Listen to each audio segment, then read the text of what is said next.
She was in heat and unstable. He was the only human who didn't flee. The warning captain, Marcus Kane, stood on the bridge of the UES Defiance, watching the stars blur past through the viewport. The massive human cruiser was one of the few vessels capable of handling deep space missions in the contested zones where alien territories overlapped. Marcus had earned his reputation as the only human captain willing to venture into the most dangerous sectors of space.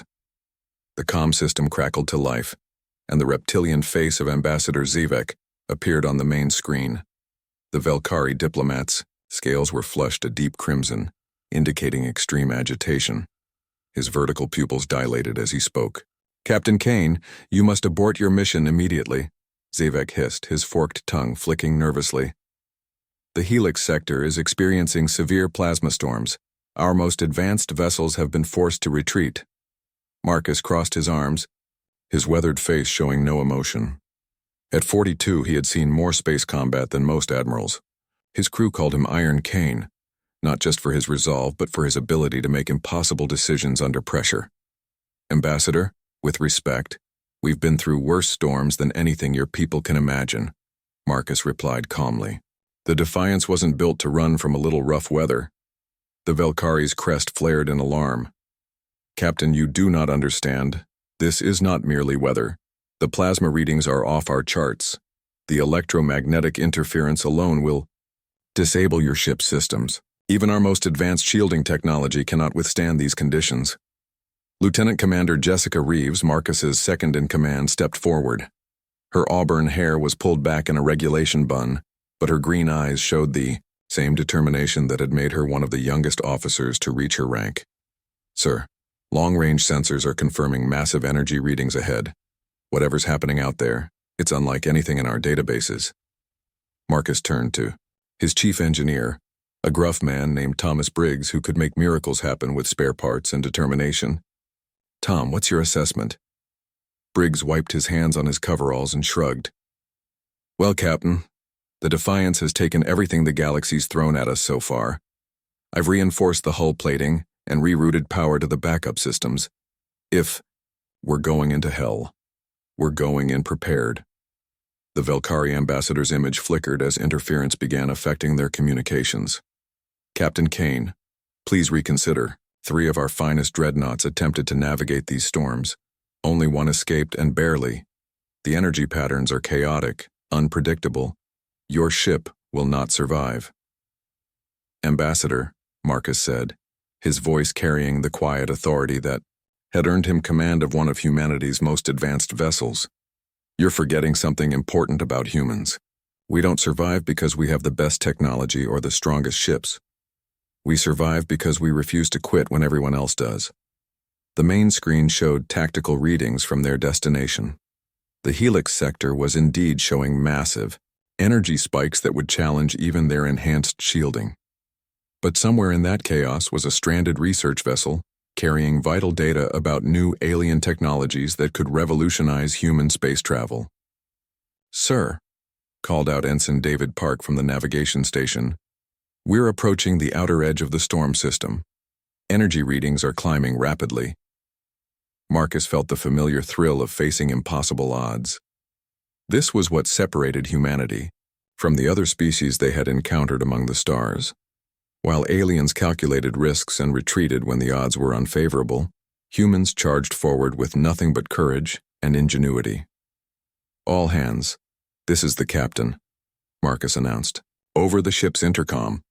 We're entering uncharted territory where our alien allies fear to go. But we're human, and that means we make our own path through the darkness. Battle stations, everyone. Let's show the galaxy what the UES Defiance can do." As the ship plunged into the swirling chaos of the plasma storm, Marcus smiled grimly. Today they would prove once again why humanity had earned its place among the stars.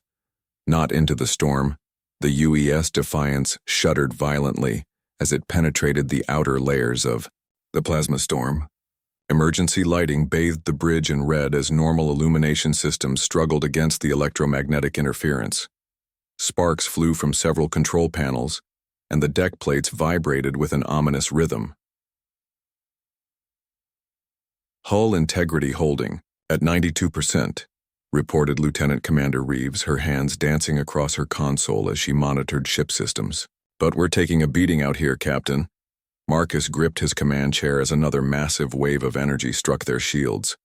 Through the viewport, he could see spectacular displays of purple and gold energy crackling through space, like cosmic lightning. It was beautiful and terrifying in equal measure. "Engineering to bridge," came Briggs's voice over the comm, barely audible through the static. "I've got power fluctuations on decks 4 through 7. The EMP bursts are playing hell with our electronics. I'm rerouting through backup conduits, but I don't know how long they'll hold." "Do what you can, Tom," Marcus replied, then turned to his helmsman. "Rodriguez, what's our position?" Chief Petty Officer Carlos Rodriguez fought with his controls as the ship bucked and rolled through the energy maelstrom. "Sir, navigation is almost impossible in this interference.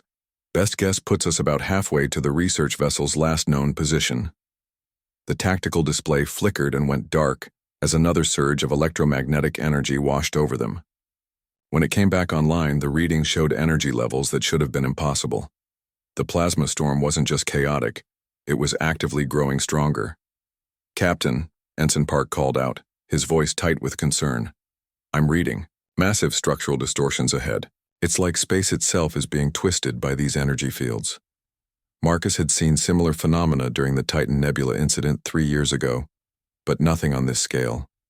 The storm seemed almost alive, responding to their presence with increasing violence. Lightning-like discharges began targeting their hull directly, as if the storm recognized them as intruders. "Sir, message coming in from the research vessel," reported Communications Officer Lisa Chen. "It's heavily distorted, but they're still alive. Barely. Their life support is failing, and they estimate less than 6 hours of breathable air remaining." "Can we get a lock on their position?" Marcus asked. "Negative, sir.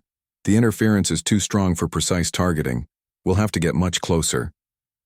Another massive energy discharge struck the Defiance, and this time the lights went out completely, for several seconds. When emergency power restored minimal lighting, Marcus could smell the acrid scent of burning circuitry. "Bridge to engineering, report." "We've lost main power coupling on the port side," Briggs responded, his voice strained. "I'm trying to bypass through secondary systems, but Captain, we're operating on borrowed time here. These energy levels would have fried any other ship's systems by now." Lieutenant Commander Reeves looked up from her damage control station. "Sir, we're performing far better than projected. Our modified shielding and hull reinforcements are holding, but just barely. It's like the ship is adapting to the conditions, somehow." Marcus nodded grimly. The Defiance had been his command for 5 years, and he had pushed her through impossible situations before. But this storm was testing every system they had. What impressed him most was his crew's unwavering determination. While alien crews would have demanded retreat hours ago, his people were finding ways to push forward despite the odds. "Rodriguez, can you plot a course through the worst of it?" Marcus asked. The helmsman studied his readings carefully. "Sir, there's a gap in the energy patterns about 2 degrees to starboard. It's not stable, but if we time it right, we might be able to punch through to the calmer region where the research vessel is located." "That's not a gap," Ensign Park protested, checking his own sensors. "That's just a slightly less dense area of the storm. The energy levels there would still overload most ships' systems." "Most ships aren't human," Marcus replied with quiet confidence. "Rodriguez, lay in the course. All hands, prepare for maximum turbulence. We're going straight through the heart of this thing." As the Defiance adjusted course toward what looked like certain destruction, Marcus felt the familiar surge of pride in his species. Humans had always thrived by going where others wouldn't, by pushing beyond safe limits, by refusing to accept that something couldn't be done. The ship dove deeper into the storm, energy discharges painting the hull in brilliant colors as they pressed forward into the impossible, the heart of chaos. The UES Defiance groaned under stresses that would have torn apart most vessels as it pushed deeper into the plasma storm's core. The ship's hull temperature was rising dangerously, and Marcus could feel the deck plates vibrating through his boots with an intensity that suggested the entire vessel was approaching its breaking point. "Captain, we've lost contact with engineering," reported Lieutenant Commander Reeves, her usually composed voice showing signs of strain. "Multiple system failures on decks 3 through 9. We're operating on auxiliary power only." Marcus stood firm as another massive energy surge rocked the ship. Around him, his bridge crew worked with the focused determination that had made human spacers legendary throughout the galaxy. While alien crews would have mutinied by now, demanding a retreat to safety, his people pressed on with grim resolve. "Sir, I'm detecting something unusual," called out Ensign Park, his voice cutting through the chaos. "The energy patterns ahead aren't random. There's a structure to them, almost like they're being generated by something artificial." The main view screen flickered to life, showing a sight that made everyone on the bridge pause in amazement. Through the swirling chaos of purple and gold energy, they could see the silhouette of something massive.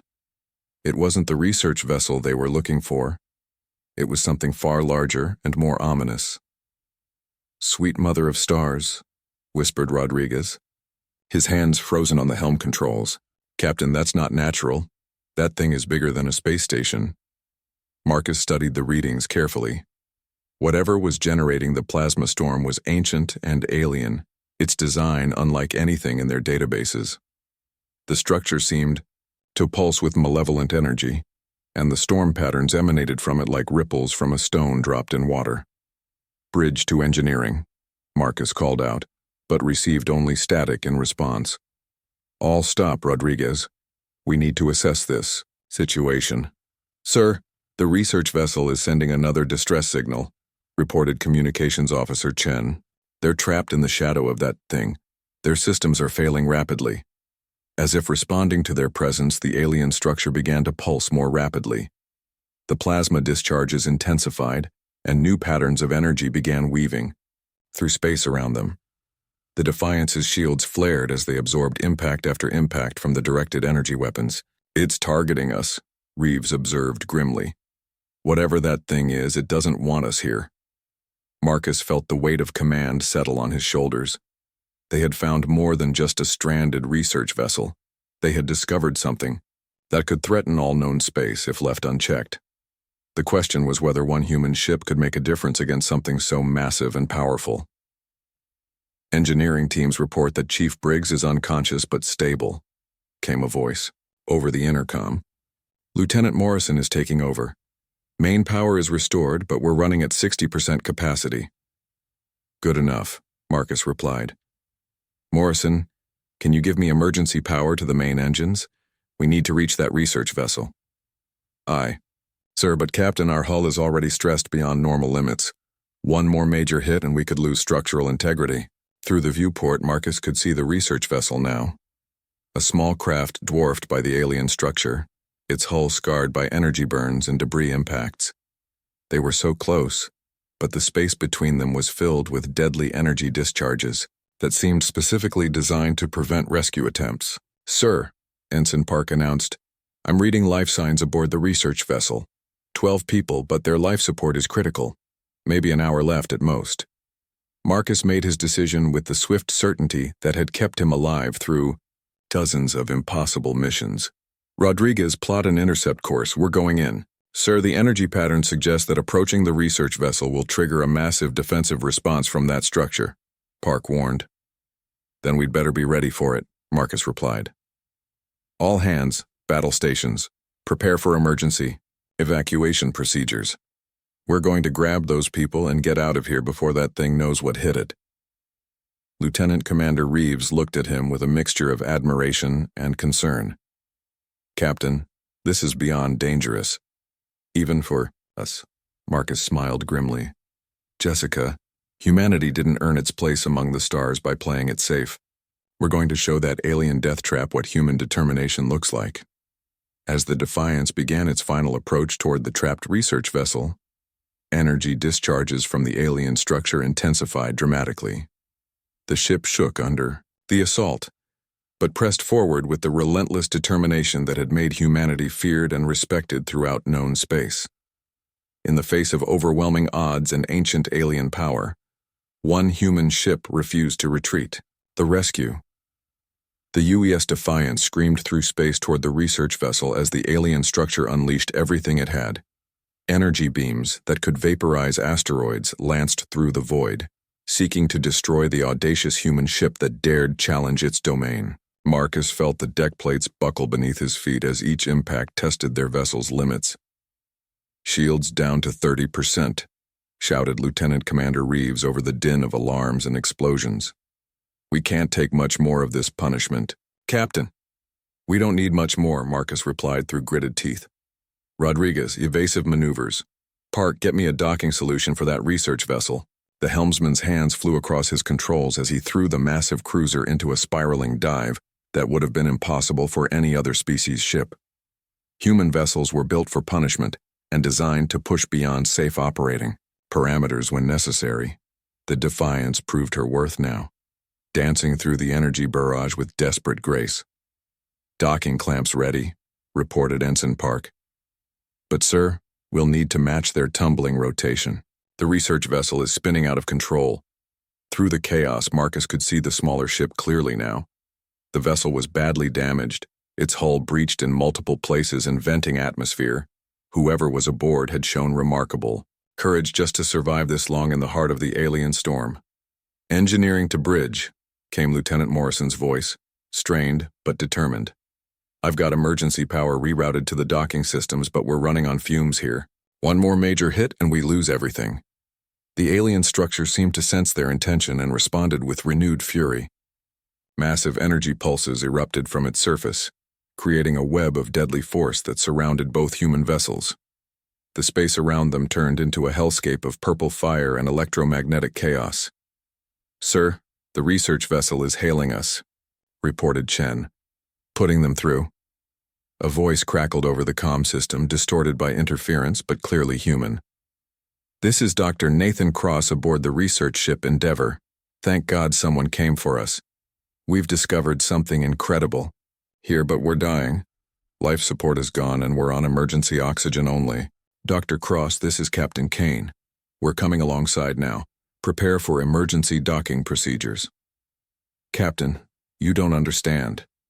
Cross's voice carried a note of urgency that cut through the static. "This isn't just a weapon. It's a gateway. The aliens who built this thing, they're coming back." Marcus felt a chill that had nothing to do with the ship's failing environmental systems. "How long do we have, Doctor?" "Minutes, maybe less. The energy patterns are building toward something massive. We need to get this data back to Earth Command immediately." The Defiance shuddered as it made contact with the tumbling research vessel. The docking clamps engaged with mechanical precision, but the stress of matching the smaller ship's chaotic rotation was tearing at both vessels' hull integrity. "Docking successful," Park announced. "But sir, the structural stress is enormous. We can't maintain this connection for long." "Then we'd better move fast," Marcus replied. "Security teams to Airlock 3, emergency evacuation protocols now." Through their bond with the research vessel, the Defiance was also caught in the same tumbling motion. Both ships spun through space locked together, while energy beams from the alien structure sought to destroy them. It was like being trapped in a washing machine filled with lightning. "Captain," Reeves called out urgently, "the alien structure is powering up something big. Energy readings are off the charts." On the main screen, they could see the massive construct beginning to glow with an ominous light. Geometric patterns across its surface pulsed in sequence, building toward some kind of climax. Whatever was about to happen, Marcus knew they didn't want to be here when it occurred. "Security team reports all survivors are aboard," came the announcement. 12 souls accounted for, including Dr. Cross. "Release docking clamps and get us out of here," Marcus ordered. "Maximum burn on all engines."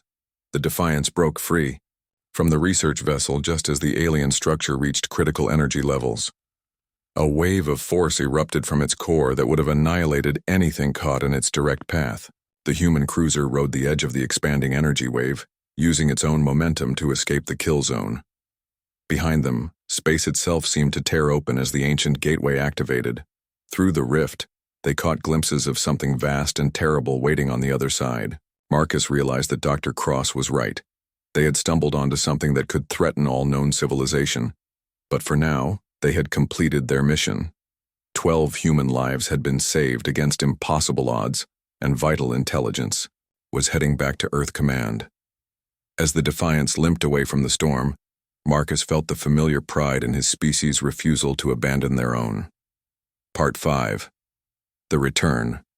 The UES Defiance emerged from the plasma storm like a wounded warrior, returning from battle.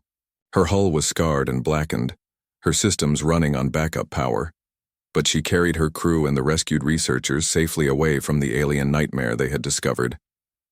Captain Marcus Kane stood on his damaged bridge, watching.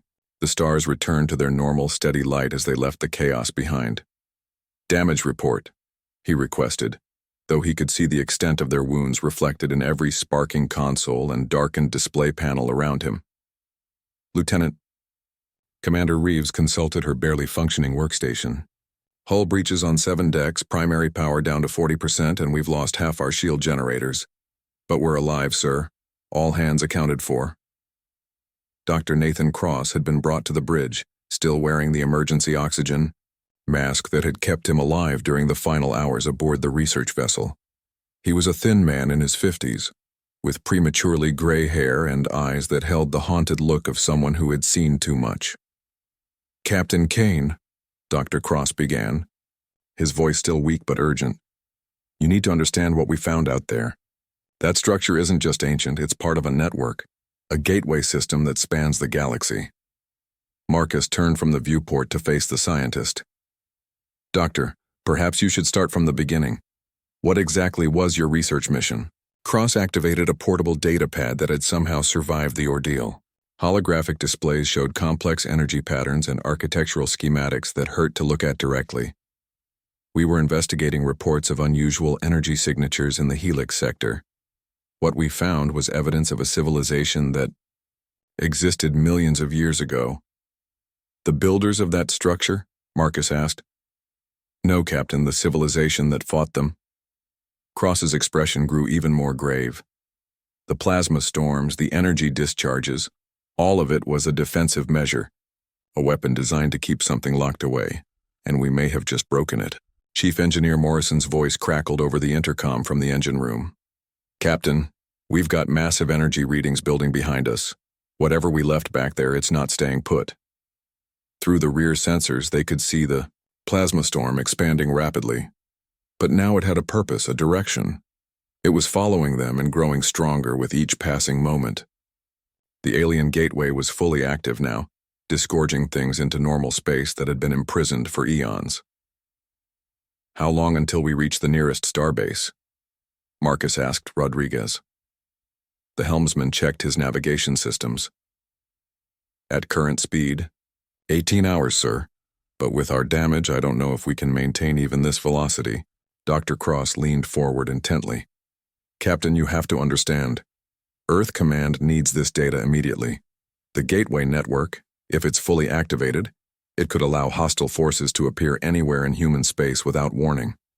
We're talking about an invasion force that could bypass all our defenses." Marcus felt the weight of responsibility settle on his shoulders, not just for his crew, but potentially for all of humanity. The discovery in the Helix sector represented both the greatest archaeological find in history and the most serious threat their species had ever faced. "Communications, get me a priority channel to Earth Command," he ordered. "Maximum encryption, all available power to the transmitter." "Sir, with our current damage, long-range communications will drain our remaining power reserves," warned Morrison from engineering. "Do it anyway," Marcus replied. "This information is more important than our ship." As the communications array powered up, drawing energy from already strained systems, Marcus composed the message that would change everything. He thought about the chain of events that had brought them here, the warning from the Velkari ambassador, his crew's determination to attempt an impossible rescue, and the discovery of something that challenged everything they thought they knew about the galaxy. "Earth Command, this is Captain Marcus Kane aboard the UES Defiance," and he began. "We have completed the rescue mission in the Helix sector, but have made a discovery of critical importance. An ancient alien gateway system has been activated. We are transmitting all available data on priority channels. Recommend immediate mobilization of all available fleet assets." The message burst through space at faster than light speed, carrying With it, the warning that would prepare humanity for its greatest challenge yet. Behind them, the expanding energy storm continued to grow, carrying with it the promise of conflict on a scale never before imagined. As the Defiance limped toward safety, her crew battered but unbroken, Marcus allowed himself a moment of quiet, pride. Once again, when faced with impossible odds, humans had done what they always did. They had found a way to survive, to fight, and to protect their own. Whatever emerged from that ancient gateway would find humanity ready for them. The stars ahead held both promise and peril, but the crew of the UES Defiance had proven once again why their species had earned its place among them. They had ventured where others feared to go, rescued those who needed saving, and brought back intelligence that could save their entire civilization. It was just another day in the life of humanity among the stars.